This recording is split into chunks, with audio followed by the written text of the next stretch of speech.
ಇನ್ನೇನು 2.0 ಅಶ್ವಿನಿ ಅವರು ಒಳ್ಳೆಯ ರೀತಿಯಲ್ಲಿ ಯಾವುದೇ ಕಿತಾಪತಿ ಮಾಡದೆ ಕಿತಾಪತಿ ಹೆಂಗಸು ಅಂತ ಇನ್ನೊಬ್ಬರ ಕೈಯಲ್ಲಿ ಅನ್ನಿಸಿಕೊಳ್ಳಲ್ಲ ಅಂತ ಅಂದುಕೊಂಡಿದ್ದೆ. ಆದರೆ ಹಾಯ್ ಹಲೋ ಎಲ್ಲ ನನ್ನ ಸಬ್ಸ್ಕ್ರೈಬರ್ಸ್ ದೇವರುಗಳಿಗೆ ನಮಸ್ಕಾರಗಳು. ಕಳೆದ ವಾರ ಬಿಗ್ ಬಾಸ್ ಮನೆಯಲ್ಲಿ ಫ್ಯಾಮಿಲಿ ವೀಕ್ ಆಗಿದ್ದರಿಂದ ಯಾವುದೇ ರೀತಿಯ ಸ್ಪರ್ಧಿಗಳ ನಡುವೆ ಜಗಳವಿಲ್ಲದೆ ಶಾಂತ ರೀತಿಯಲ್ಲಿ ಇತ್ತು. ಫ್ಯಾಮಿಲಿ ವೀಕ್ ಮುಗಿದ ಮೊದಲ ದಿನವೇ ಸ್ಪರ್ಧಿಗಳ ನಡುವೆ ದೊಡ್ಡ ಜಗಳವೇ ಶುರುವಾಗಿದೆ. ಬನ್ನಿ ಹಾಗಾದ್ರೆ ಯಾವ ಕಾರಣಕ್ಕೆ ಮತ್ತು ಯಾರ ನಡುವೆ ಈ ಜಗಳವಾಯಿತು ಅಂತ ಹೇಳ್ತೇನೆ. ಬಿಗ್ ಬಾಸ್ನ ಈ ವಾರದ ಮೊದಲ ಜಗಳವಾಯಿದ್ದು ಅಶ್ವಿನಿ ಗೌಡ ಮತ್ತು ಗಿಲ್ಲಿಯ ನಡುವೆ.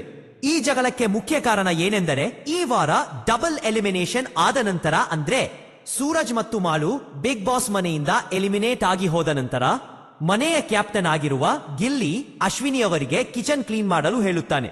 ಯಾಕೆಂದ ಈ ವಾರದ ಕಿಚನ್ ಕ್ಲೀನ್ ಮಾಡುವ ಕೆಲಸ ಅಶ್ವಿನಿ ಅವರದ್ದು ಆಗಿರುತ್ತದೆ. ಹಾಗಾಗಿ ಗಿಲ್ಲಿ ಕಿಚನ್ ಕ್ಲೀನ್ ಮಾಡಿ ಅಂತ ಹೇಳಿದಾಗ ಅಶ್ವಿನಿ ಅವರು ಇವಾಗಲ ತುಂಬಾ ಸುಸ್ತು ಆಗಿದೆ, ನಾಳೆ ಬೆಳಿಗ್ಗೆ ಮಾಡ್ತೇನೆ ಅಂತ ಹೇಳುತ್ತಾರೆ. ಅದಕ್ಕೆ ಗಿಲ್ಲಿ, ನಿಮಗೆ ಸುಸ್ತು ಆಗೋದಕ್ಕೆ ಹಾರೆ ಪಿಕ್ಕಾಸಿ ತಗೊಂಡು ಗುಂಡಿ ಅಗೆಯಲು ಹೋಗಿದ್ದೀರಾ, ಅದೆಲ್ಲ ಗೊತ್ತಿಲ್ಲ, ಈಗ ಕ್ಲೀನ್ ಮಾಡಲೇಬೇಕು ಅಂತ ಹೇಳಿದಾಗ ಅಶ್ವಿನಿ ಅವರು ನಿಧಾನಕ್ಕೆ ಮಾತಾಡು, ಯಾರಿಗೆ ಜೋರು ಧ್ವನಿಯಲ್ಲಿ ಮಾತಾಡ್ತಾ ಇದ್ದೀಯಾ, ನೀನೇನು ಕ್ಯಾಪ್ಟನ್ ಆದ್ರೆ ನಿಂಗೆ 2 ಕೊಂಬು ಇದೆಯಾ ಅಂತ ಕೇಳ್ತಾರೆ.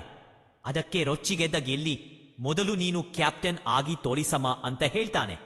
ಅದಕ್ಕೆ ಅಶ್ವಿನಿ ಅವರು ತಮ್ಮ ಹಳೆಯ ಚಾರಿಗೆ ಮರಳಿ, ಯಾರಿಗೆ ಹೇಳ್ತಾ ಇದ್ದೀಯಾ, ನೀನು ಸರಿಯಾಗಿ ಮಾತಾಡು, ಏಕವಚನದಲ್ಲಿ ನೀನು ನಾನು ಅಂತ ಮಾತಾಡ್ಬೇಡ್ ಅಂತ ಹೇಳ್ತಾರೆ.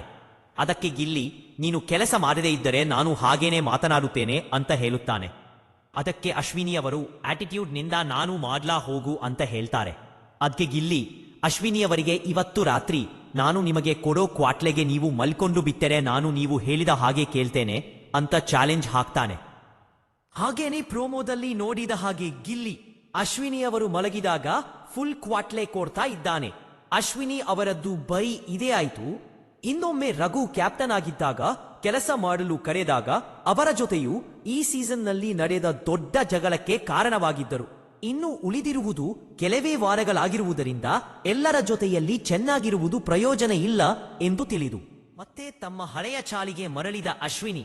ಇದರ ಬಗ್ಗೆ ನೀವೇನಂತೀರಾ? ದಯವಿಟ್ಟು ಕಮೆಂಟ್ ಮಾಡಿ ತಿಳಿಸಿ.